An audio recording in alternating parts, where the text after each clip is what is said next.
Shalom, shalom, shalom, chers frères et sœurs. Et je vous salue tous au nom de Jésus-Christ de Nazareth. Nous sommes encore à notre rendez-vous de nos enseignements que nous avons commencé, ça fait déjà un bout de temps. Avant de commencer, nous allons rendre grâce à Dieu parce que c'est lui qui nous a permis d'avoir le souffle de vie et de nous permettre de nous retrouver encore pour ces enseignements. Prions tous ensemble. Notre Dieu, créateur du ciel et de la terre, nous te rendons grâce, Éternel, pour l'opportunité que tu nous as accordée de partager ta parole avec tes enfants. Yahweh, nous savons que ces enseignements vont les édifier, vont les soutenir, Éternel, notre roi. Tout projet de l'ennemi contre, Éternel, leur disponibilité, nous les brisons au nom de Jésus-Christ de Nazareth. Bénis celui qui va enseigner, bénis ceux qui vont entendre ces paroles. Bénissez-les, Éternel, afin qu'ils sortent dans l'ignorance, qu'ils te connaissent, toi, le véritable Dieu, au nom de Jésus-Christ de Nazareth. Amen. Shalom encore une fois de plus. Je vous salue. Nous continuons notre enseignement. La fois passée, nous avons étudié pourquoi Dieu nous pardonne. Si vous voyez la vidéo précédente, et c'est quoi? C'est la vidéo numéro 15. J'ai tout expliqué en long à large, là, des éléments qui faisaient que Dieu nous pardonnait. Mais aujourd'hui, nous allons continuer cet enseignement par la repentance. Parce que nous avons commencé les enseignements par les péchés. Nous avons parlé de la malédiction à long à large, d'abord à ce qui concerne les péchés. Nous avons compris que la première malédiction venait de Dieu et que Dieu nous punissait à cause des péchés et des iniquités. Et nous avons parlé à ce qui concerne d'abord les péchés. Nous sommes presque à la fin. Alors aujourd'hui, nous allons voir la repentance. Nous devons nous repentir. Dans les combats spirituels, comment nous faisons la repentance? La repentance, c'est quelque chose de très important dans la vie d'un chrétien. Très important. Je suis entré dans certaines églises, vous sentez les gens quand ils prient, ils entrent, ils chantent, c'est bon, ils glorifient le Seigneur, c'est bon, mais tout d'un coup, ils commencent à chasser les démons. C'est pas normal. Et c'est pas bon. C'est pas une bonne procédure. Nous devons être des gens qui se repentent parce que la Bible dit tout homme est pécheur. Celui qui dit qu'il ne pêche pas, il se fait menteur. Si toi tu dis que tu ne pêches pas, tu te fais menteur. Tu es un menteur. Nous tous nous péchons. Mais la Bible dit que Dieu n'écoute pas. Il n'écoute pas la prière d'un pécheur. Il entend, mais il n'écoute pas. Il y a une différence entre écouter et entendre. On peut dire à quelqu'un, est-ce que tu attends ce bruit? Ça dit, il y a un bruit là, il y a quelqu'un qui parle, mais tu ne maîtrises pas vraiment qu'est-ce qu'il parle. Tu n'es pas intéressé ou tu n'entends pas bien. Mais écouter, c'est tendre attentivement l'oreille. Mais Dieu écoute seulement la prière de quelqu'un qui se répand. D'abord, on a pris la mauvaise façon de penser toujours que non. Et quand vous commencez la prière, c'est notre Père, nous pouvons nous adresser avec lui, auprès de lui de n'importe quoi. Non, non, non, non, non, non, non, non, non, non. Et la Bible, quand nous lisons Jacques chapitre 4, verset 7, qui nous dit, soumettez-vous à Dieu et résistez au diable, il fuira loin de vous. Ne t'hasarde pas de résister au diable si tu ne t'es pas soumis à Dieu. Tu dois d'abord te soumettre à Dieu. Et pour se soumettre à Dieu, il faut respecter ses commandements. Et si tu as péché, commencez d'abord par te repentir des péchés que tu as faits. Nous avons dit ici que nous péchons de 9 façons. Je peux vous les rappeler. 9 façons. Dans les précédentes vidéos, j'ai énuméré ces 9 façons-là. Allez fouiller dans mes vidéos précédentes, vous allez voir, j'ai cité les 9 façons par lesquelles nous péchons. Donc, nous devons être des gens qui se repentent. Quand vous avez commis un péché, vous n'avez pas subi les conséquences de vos péchés, faites attention. Pourquoi? Parce que la Bible qui dit dans 2 Pierre, chapitre 3, verset 9, on dit que le Seigneur ne tarde pas dans l'accomplissement de sa parole, mais il use de la patience envers vous, ne voulant qu'aucun périsse, mais voulant que tous arrivent à la repentance. Toi, tu continues à faire les désordres. Tu crois que Dieu ne te voit pas. Dieu te voit. Mais il use de la patience envers toi. Il veut que tu puisses te repentir. Alors, notre texte de base aujourd'hui, ça sera Luc, chapitre 15. Luc, chapitre 15, versets 11 à 32. L'histoire de l'enfant prodigue. L'homme qui avait 2 fils, il avait beaucoup de biens, mais l'un de ses fils a dit, non papa, moi je vais avoir ma part. Son père n'a pas refusé, il lui a donné sa part. Et le jeune homme a pris l'argent, il est allé le délapider là, dans la boisson, il a dépensé cela. Hein? Il a dépensé comme il voulait parce qu'il est allé loin de son père. Il a fait la vie. Sachez mes chers frères, loin de Dieu, vous n'avez pas de vie. Loin de Dieu, vous n'avez pas de vie. Il a délapidé tout son argent là-bas. Et après, quand l'argent a fini, il a cherché même à manger. On dit qu'il cherchait à manger même les carouges que mangeaient les pourceaux. Mais personne ne lui en donnait. Ça c'est verset 16. Personne. Il a souffert. Ça peut être toi qui m'écoutes. Tu es allé loin de ton père. Quand tu étais, peut-être à ce temps-là, tu servais Dieu. Dieu te protégeait, Dieu te faisait du bien. Mais parce qu'il ne t'a pas donné un mariage, il ne t'a pas donné un bon travail. Tu dis, moi j'ai pris, je crains Dieu, mais je ne vois rien. Attention. Le péché fait que Dieu enlève sa main de protection sur toi. C'est ça le Ésaïe, chapitre 59, versets 1 à 3, que vous connaissez, que la main de l'Éternel n'est pas courte. La main de l'Éternel n'est pas courte, mais ce sont nos péchés qui nous privent de sa bénédiction. Donc, l'enfant prodigue, il a dilapidé tout son argent. Mais là où j'aime ce texte, c'est au verset 17. Luc 15, verset 17. On dit, étant rentré en lui-même. Étant rentré en lui-même, il dit, combien de mercenaires sont chez mon père? Ils ont du pain en abondance. Et moi, je meurs de faim. Je me lèverai, verset 18. J'irai vers mon père et je lui dirai, mon père, j'ai péché contre le ciel et contre toi. Voilà la première procédure. Tu as péché, oui. Tu t'es écarté de ton père, oui. Est-ce que tu es rentré en toi-même? Rentre en toi-même, examine-toi. Les gens, parfois, ils se plaignent des choses où c'est eux-mêmes qui sont à l'origine de leurs propres problèmes. Eux-mêmes. Les bénédictions de Dieu ne se tarissent pas.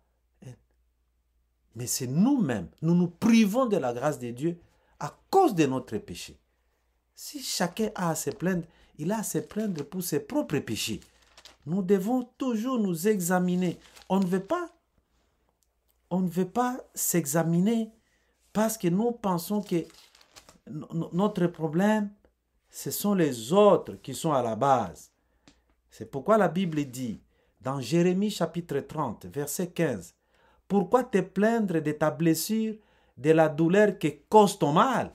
C'est à cause de la multitude de tes péchés, du grand nombre, c'est à cause de la multitude de tes iniquités et du grand nombre de tes péchés que je t'ai fait souffrir ces choses. » Vous avez noté? Beaucoup de gens se plaignent au moment où la base, l'origine de leur problème, c'est le péché seulement. Repentez-vous, mes chers frères. Ne prenez pas les péchés comme quelque chose, c'est une blague. Au combat spirituel, vous devez savoir que le péché a des conséquences.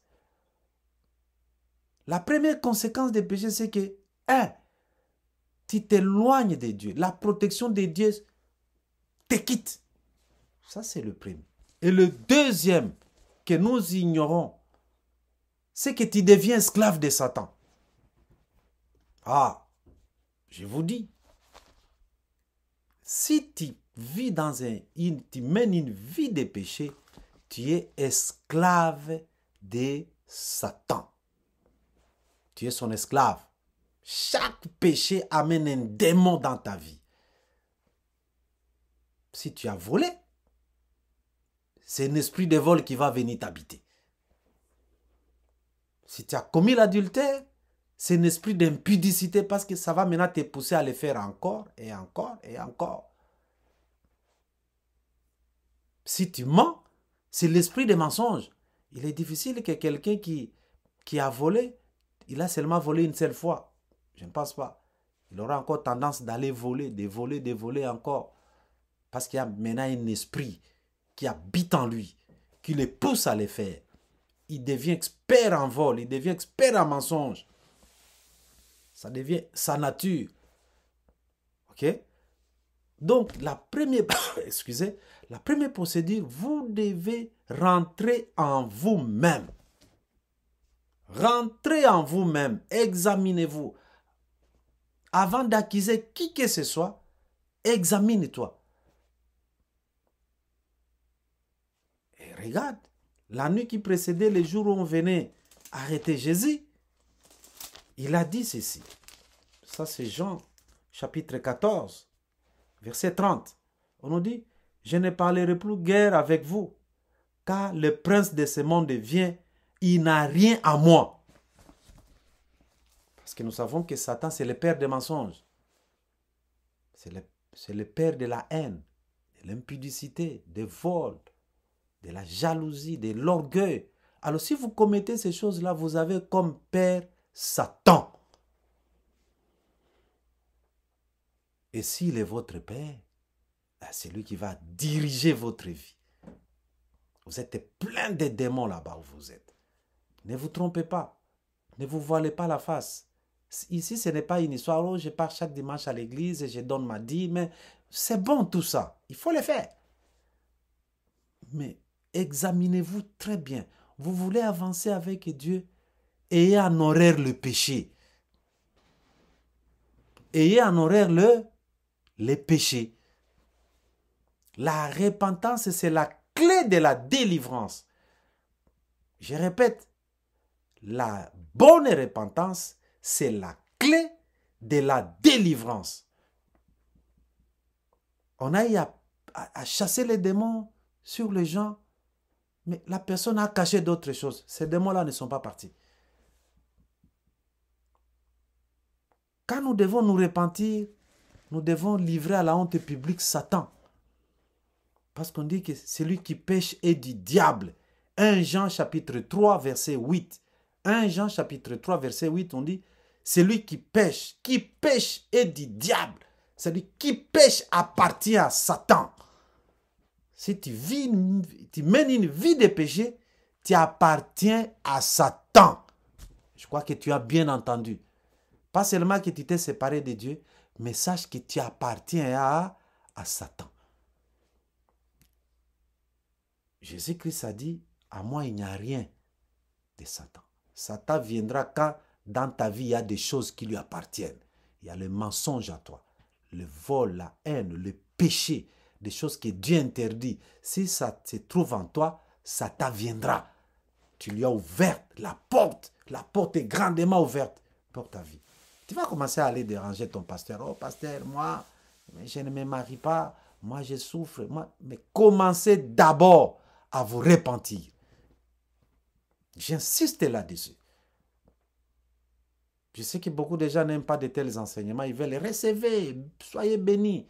On va arriver là-bas, mais recevez, soyez bénis, chassez les démons, faites les prières de combat. C'est bon, mais vous devez d'abord vous soumettre à Dieu. Vous devez vous humilier devant votre Dieu. Tu ne peux pas te battre si tu n'as pas d'appui. Ok? Si tu n'as pas d'appui, tu ne peux pas te battre. C'est ce qu'on appelle la base arrière. Quand un pays envahit un autre pays, il doit avoir une base arrière. C'est comme ça le principe des rebelles. Il y a un pays qui est au milieu. il y a une rébellion qui s'annonce, il faut que cette rébellion puisse avoir une base arrière. Ils quittent de notre pays pour venir vous attaquer. Votre base arrière doit être Dieu. S'il n'y a pas de base arrière, essayez de résister à Satan, vous allez voir, il va vous cribler comme des froment. Donc, la première opération de la repentance, c'est de rentrer en vous-même. Rentrez en vous-même. Examinez-vous, mes chers frères et sœurs. C'est la première opération pour la repentance. L'enfant prodigue, il a senti, il s'est dit, j'ai mal fait. Je dois rentrer chez mon père. Il a regretté. C'est ça la repentance. Quand on dit que non, il s'est repenti. Je prends un exemple des gangs, là, les gens qui font des choses illicites. Quand on veut démanteler un réseau, on a attrapé un. On dit, bon, pour diminuer ta sentence, dis-nous tout ce que vous faites et dis-nous, vous êtes avec qui? Celui-là, il coopère avec la police. On dit que c'est un repenti. Ça dit, il a livré, il a donné tous les secrets possibles. C'est ça un repenti. Donc, toi, tu dois te repentir. Qui veut dire, tu dois d'abord commencer à regretter ce que tu as fait. Ça, c'est un. Et deuxièmement, tu dois les confesser. La repentance passe par la confession. Si tu ne confesses pas, il dit confessez vos péchés. Confesser ici a deux sens. Le premier sens de la confession signifie regretter les péchés que tu as commis. C'est ça la confession. Ah, je me confesse. Hein? Et deuxièmement, la confession, c'est de parler. Nous nous souvenons quand nous étions enfants, on allait à l'église catholique. Chaque samedi, il y avait confession. Vous allez chez les prêtres. On dit quoi? Il y a la confession, non? Ça dit, vous allez parler au prêtre pour dire, Seigneur, pasteur, mon père, j'ai fait ceci. Tu as confessé. D'abord, tu as parlé. Après, tu as dit ce que tu as fait. Tu t'es confessé. Tu dois regretter tes péchés. C'est ça la confession. Donc, la première des choses, tu dois confesser tes péchés. Et troisièmement, la première chose, c'est confesser. Dans la confession, c'est regretter les péchés et les dire. Voilà. C'est ça les deux choses. Dans la confession. Et l'enfant prodigue, il dit, je me lèverai. Et il s'est levé. Et il est allé. Verset 20. Luc 11 et 15, verset 20. On dit, et il se leva et alla vers son père. Il était encore loin. Et son père le vit. Et il fut ému de compassion. Il y a des gens qui regrettent leurs péchés, mais ils ne font pas des pas pour rentrer vers leur père. Tu as mal fait. Va vers ton père. Il va te pardonner. Va vers ton père. Il va te pardonner. Dieu, il est là, il est attentif. Il attend que nous puissions nous repentir. Excusez. Moi, quand j'ai fait ma Bible, pourquoi David, on disait qu'il était l'ami à Dieu? L'homme selon mon cœur. Parce que David, il ne voyait pas sa position, il était roi. À chaque fois qu'il péchait, il s'est repenté. Toi, tu as mal fait, tu dis, ah, Dieu va comprendre. Moi, j'ai entendu des gens, ils disent, ah non, Dieu va comprendre. Je me suis prostitué, bon, Dieu va comprendre. Je suis un homme, c'est un corps, a besoin de certaines choses, bon, je l'ai fait, Dieu va comprendre. Dieu ne comprend jamais un pécheur. Dieu ne te comprendra pas. Pour que Dieu te comprenne, il faut que tu te repentes. Tu te repens et tu vas vers lui. Quand tu vas vers ton Père, tu lui dis ce que tu as fait. Ok? Et après cela, tu dois te détourner. C'est ce qu'on appelle la conversion. Il y a des gens qui regrettent leurs actes. Ils regrettent ce qu'il a fait. Ok? Mais demain, il va encore faire la même chose. Ce n'est pas une bonne confession. Quelqu'un qui se confesse, en réalité, quand il se repent, il se détourne du mal qu'il a fait. Ok? Confessez vos péchés et détournez-vous du mal que vous avez fait. C'est ce que la Bible nous dit dans Actes. Actes des apôtres. Nous avons encore lu ça, je crois, la fois passée. Nous avons lu cela. Actes chapitre... attends, je vais lire dans ma Bible. Actes chapitre 3, verset 19. Repentez-vous et convertissez-vous pour que vos péchés soient effacés. Vous vous repentez, ça dit vous avez confessé, vous avez regretté vos péchés, vous avez pris une décision de laisser et de vous détourner. Ouais? Vous vous convertissez, vous étiez dans le mal, maintenant vous entrez dans le bien. Et l'enfant prodigue, il a pris la décision de partir. Vous devez prendre la décision, mes chers frères, quels que soient les péchés. On dit que même si vos péchés étaient comme des croix moisies, là, il va pardonner. Dieu pardonne. Dieu pardonne. C'est parce qu'on n'a pas assez de temps. Quand vous lisez 2 Chroniques, l'histoire de Manassé. Manassé était le fils d'Ézéchias. Ok? Manassé était le fils d'Ézéchias. On dit parmi les rois de Juda, il était le plus mauvais. C'est ce que ma Bible dit. Manassé. Il avait 12 ans lorsqu'il devint roi, mais il régna 55 ans à Jérusalem. Voyez la grâce de Dieu. Un méchant, mais il a duré longtemps au pouvoir. C'est ce que nous avons lu dans 2 Pierre chapitre 3, verset 9. Que Dieu use de la patience. Il y a un terme africain qui dit, ah non, les bonnes personnes ne durent pas longtemps sur la terre. Ce sont les méchants. Les méchants, là, Dieu leur laisse le temps de se convertir, de se repentir. Pour qu'ils disent, ah, il ne m'a pas laissé assez de temps. Mais nous savons que nous sommes au temps de la fête. Jésus-Christ peut venir aujourd'hui, tout de suite là. C'est fini. Parce qu'après vient le jugement. Hein? Moi, j'ai vu, il y a des gens qui font les cultes pour dire, non, nous allons faire la repentance pour ceux qui sont morts. Ceux qui sont morts, on ne fait pas les repentances. Ils sont morts, ils sont morts.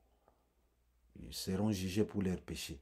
Nous continuons, nous confessons leurs péchés pour les conséquences. C'est ça, quand nous allons voir la fois prochaine l'histoire des iniquités. Ce n'est pas pour que Dieu efface leurs péchés.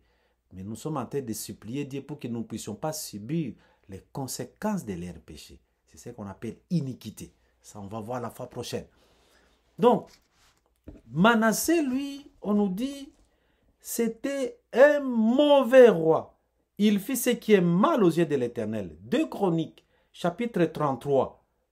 C'est du verset 1 à 20. On parle de l'histoire de Manassé, le fils d'Ézéchias.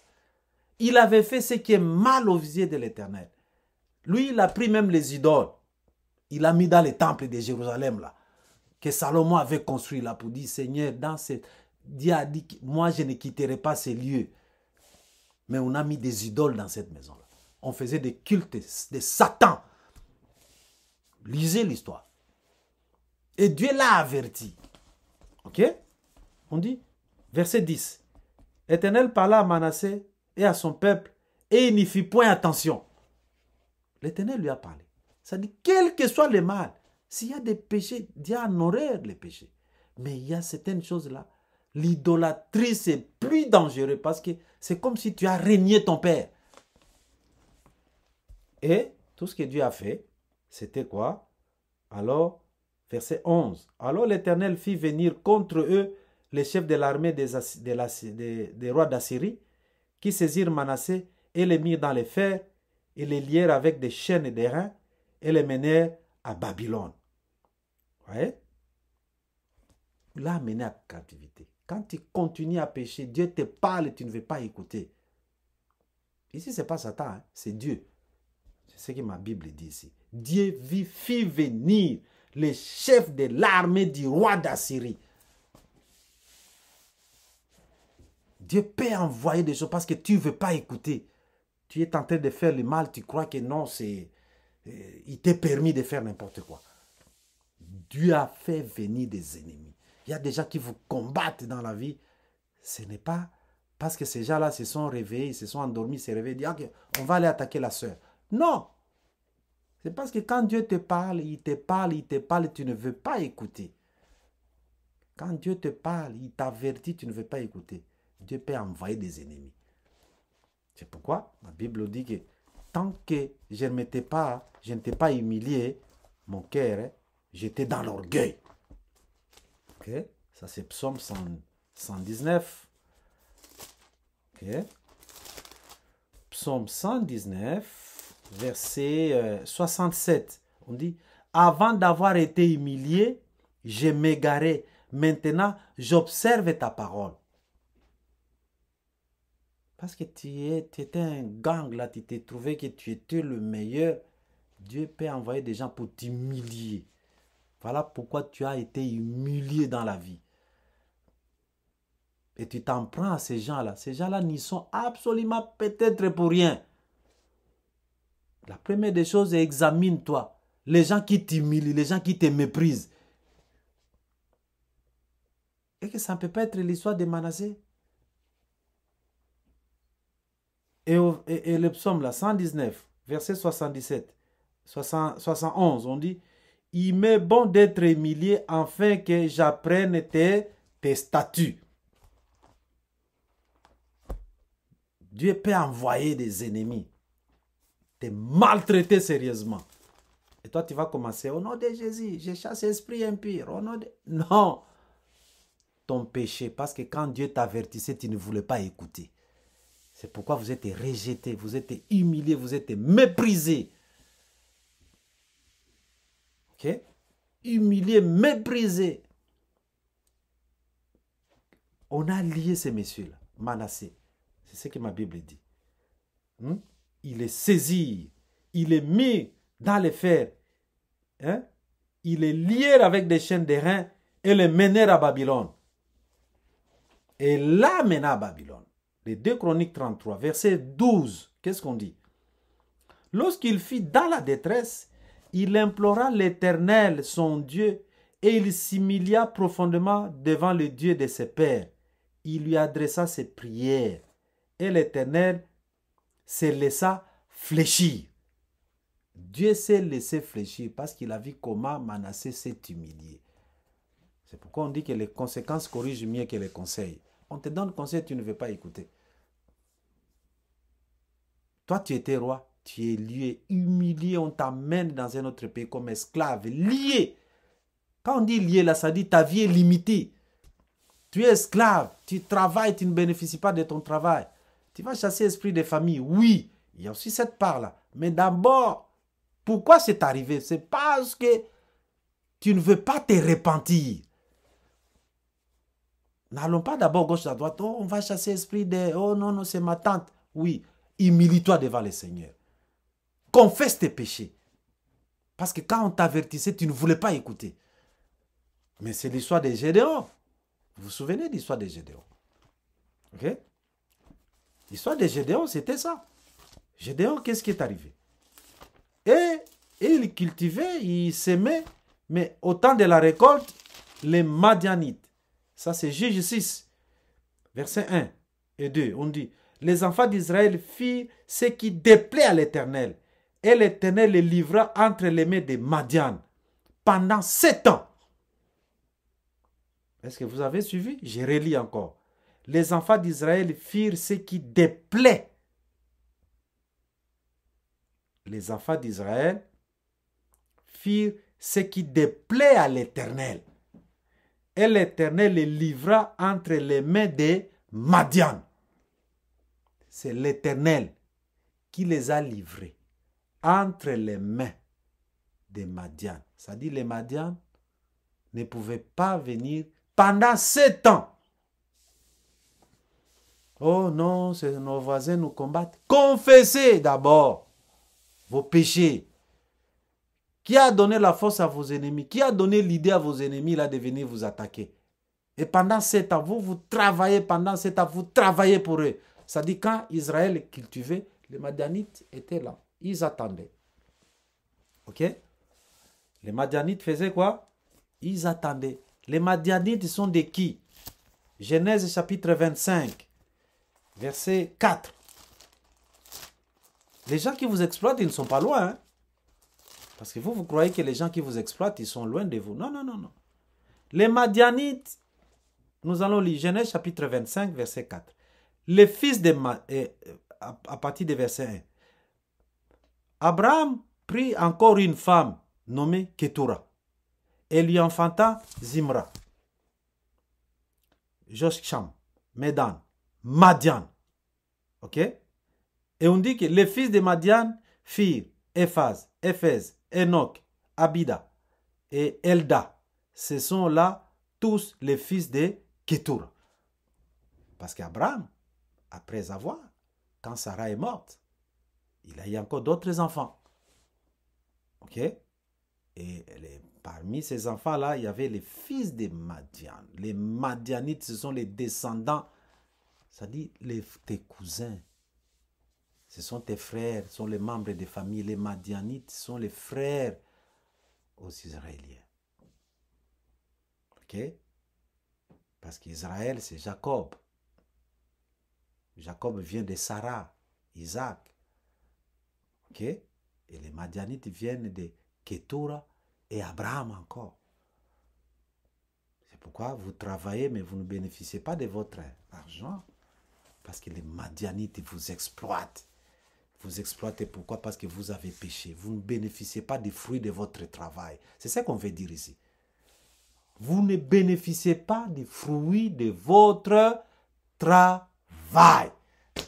Oh, frère, combien de gens qui travaillent, mais comme s'ils ne travaillent pas.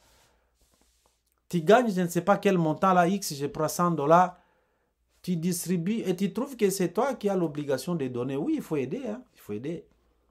Mais si tu as un salaire de $100, mais tous les mois, $70, tu aides, et toi-même, tu ne vis qu'avec les $30, il y a quelque chose qui ne marche pas. Sache que tu es devant les Madianites. Ils vous exploitent. Ils vous exploitent pourquoi? C'est parce que vous avez péché. C'est vous qui travaillez, mais les Madianites, au temps des récoltes, c'est eux qui viennent prendre. Ils viennent prendre pourquoi?